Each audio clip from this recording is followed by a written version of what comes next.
Rais wa Iran Masoud Pezeshkian amesema maombolezo ya wananchi wa Iran kwa aliyekuwa kiongozi mkuu Ayatollah Ali Khamenei ni ushahidi wa ukubwa, heshima na nguvu ya kiongozi huyo aliyefariki, kwa mujibu wa shirika la habari la serikali ISNA.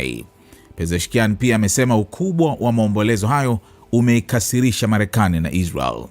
Umati mkubwa umekusanyika katika eneo la Grand Mosala mjini Tehran, jengo kubwa la kidini ambako Khamenei aliwahi kutoa baadhi ya hotuba zake muhimu kwa miaka mingi. Waombolezaji wamekuwa wakipita katika eneo hilo kubwa la wazi kutoa heshima zao kwa kiongozi huyo ambaye aliuawa kwa mashambulizi ya Marekani na Israel Februari 28 mwaka huu katika mwezi mtukufu wa Ramadhan.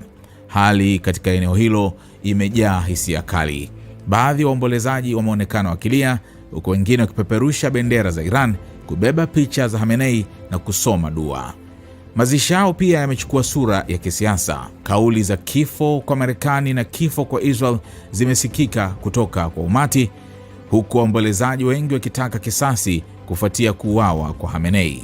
Kwa uongozi mpya wa Iran, mazishi hayo si tukio la maombolezo pekee, pia yanatumika kuonesha mshikamano, kuimarisha mwendelezo wa mamlaka na kutuma ujumbe wa utulivu wakati nchi ikiwa katika kipindi cha sintofahamu. Hata hivyo, mwana mfalme wa zamani wa Iran aliyepo uhamishoni Reza Pahlavi amekosoa vikali tukio hilo, akiwaambia viongozi wa kigeni walioenda Tehran kutoa heshima zao.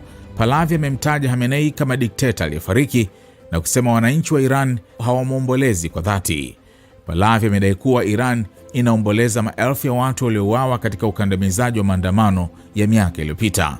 Ameishutumu serikali kwa kutumia fedha za wananchi kuandaa kile alichokiita onesho la propaganda, akisema hasira za wananchi wa Iran hatimaye zitaangusha mfumo uliopo. Lakini ukiangalia video, kiukweli mahudhurio ni makubwa ya kutisha kabisa. Umati ni mkubwa sana.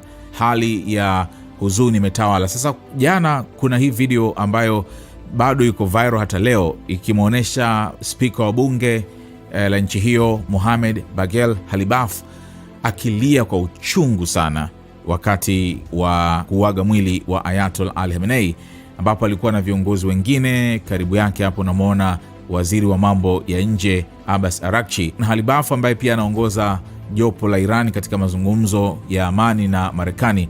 Amekuwa mkali sana dhidi ya uongozi wa Trump na Marekani kwa ujumla. Amekuwa akimjibu mara kwa mara pale Trump anapokuwa anatoa ile mikwara yake, na inaonyesha kwa kiasi gani Ghalibaf ni moja kati ya viongozi ambao walikuwa karibu sana na Ayatollah Ali Khamenei.